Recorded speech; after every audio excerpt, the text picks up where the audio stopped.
Plato's noble lie is one of the most necessary, yet divisive and controversial of all of Plato's ideas throughout political history.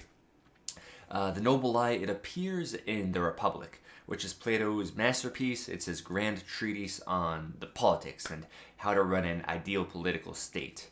And what Plato argues is that politics is really a matter of education, of educating the individual, and by extension, learning how to educate the civilization, the polis, to love truth, beauty, and goodness, virtue, and justice.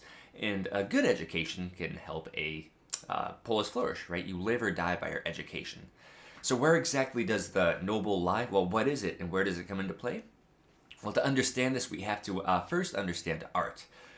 Plato has a also famously sort of controversial take on art, that he believes art, poetry, music should be heavily censored by the state. And why does he say so? Because he recognizes that art is remarkably powerful and remarkably influential. And so knowing that art is in and of itself morally neutral, but sways your desires and your passions, he realized that art could be dangerous, that it could teach a civilization to love vice instead of virtue, right? And so sort of morally decadent art could lead to a morally decadent and declining population. But with that said, Plato himself, he doesn't actually say that no art has a place in society, and it's here where he sort of says if he was a philosopher king, he would instill a noble lie, a myth to his people, a myth founding on lies that is meant to guide them to truth. Because what Plato effectively argues, and he makes this argument in Book 3 of the Republic, he effectively points out that all civilizations have a founding myth, right? That every civilization in the dawn of man has a myth that is meant to give its people a sort of sense of unity and identity. They know their roots and where they came from so that they know where they're going. Of course, for the Greeks, that would have been Homer, the Iliad. For the Romans, you could look at Virgil, the Aeneid.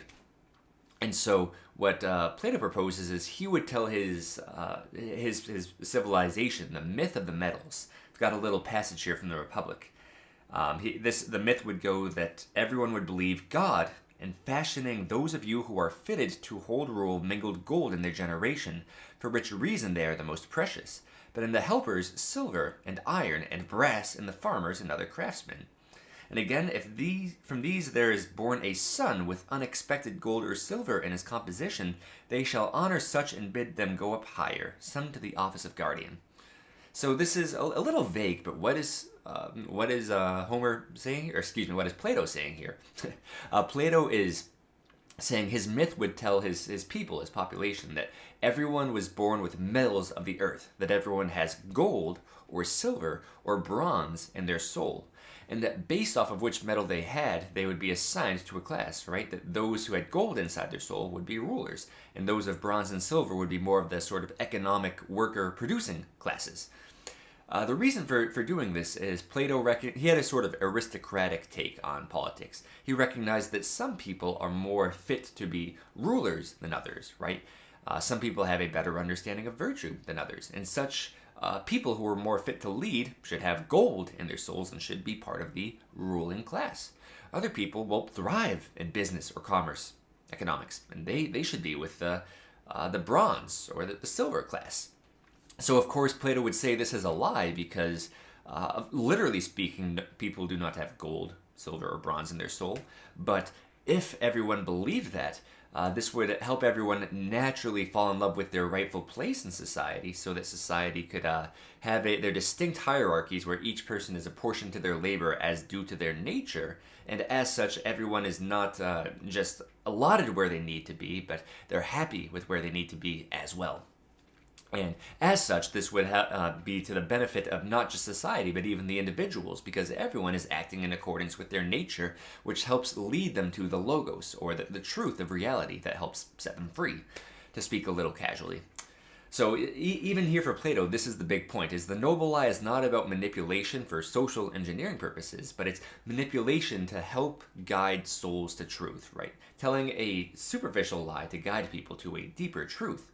Now, you can understand why this would be controversial. Thinkers like Karl Popper would say that Plato is more or less underlining the basis of all totalitarian thought, right? Leaders lying for the good of the people. But you also have thinkers like Leo Strauss who say the opposite. He says, whether or not you like the noble lie, Plato is a pragmatist, that he recognizes the truth of the human condition, and therefore the noble lie is necessary because everyone does need a founding myth. There's no civilization that has ever existed without a founding myth. Even we as moderns today have a sort of prototypical founding myth through the likes of Rousseau and Locke, right? The founding myth of the individual liberal man in the state of nature. So it seems to me then, you have these two camps, right? The Karl Popper, no, this is totalitarian to lie, and there's some recourse to that line, or no, this is a political necessity.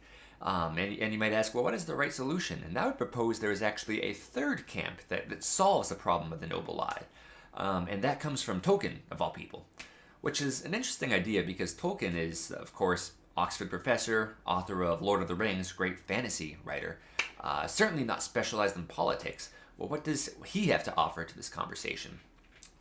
Well, of all things, he had this idea of, effectively the solution would be, what if we could tell a founding myth that gives all the benefits of a founding myth, an identity to its people, but is actually true, that isn't lying?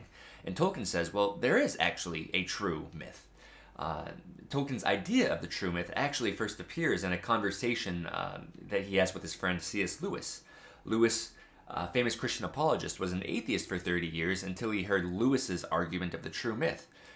Tolkien, effectively very popular Catholic, said, Christianity is the true myth, Lewis. It has all of the sort of mythological grandeur and significance of the pagan myths of antiquity, right? God coming down in the flesh, dying and coming back from the grave, like that has the complete sort of narrative grandiosity of any great myth. But the difference is it's a true myth, meaning that, believe it or not, Christ himself was a real person in history. And so this historical myth that took place in time and space is a true myth. It goes a little deeper than that. I'm giving this sort of oversimplified SparkNotes version, but Tolkien was talking about this with Lewis for hours, and Lewis is like, my God, he's right, and it helped precede that conversion. And so this really is the idea then, is that Christianity is the solution to the noble lie. Someone like Tolkien would say, well, Plato was right to propose a noble lie because all civilizations need a founding myth to give them a sense of grounding, and it does help guide them to truth. But of course, lying itself is wrong. So Plato was as right as a pagan could have been, writing 400 years before the time of Christ when the true myth was arrived. But in the dawn of Christianity, Tolkien says the noble lie now is dead. It should be dead in replace of the true myth of Christianity. It gives you a founding myth for your civilization, a shared identity, and a shared purpose. And of course, if you happen to, if you're theologically inclined to believe in Christianity, then it doesn't just give you a great means for living in the here and now, but also becomes a sort of gateway to a life beyond death. And yeah, that's more or less the Tolkien's solution to the modern controversial issue of Plato and the noble lie. That's all I've got for you today, so I appreciate you listening as always. Again, if you'd like to go deeper, I do have a Substack. I post 2 essays a week. Goes a little more in-depth on these conversations like what I have here. And of course, if you are a Christian man who's looking to understand the great books better, go deeper into philosophy and theology, and or even get on top of your fitness, I am a great books coach and a personal trainer. So I'll leave a link to my site as well. I am taking more clients at the moment. I'll be happy for you to reach out if you are intrigued. And as always, hope you have a blessed rest of your day, my friend, and I'll catch you in the next video.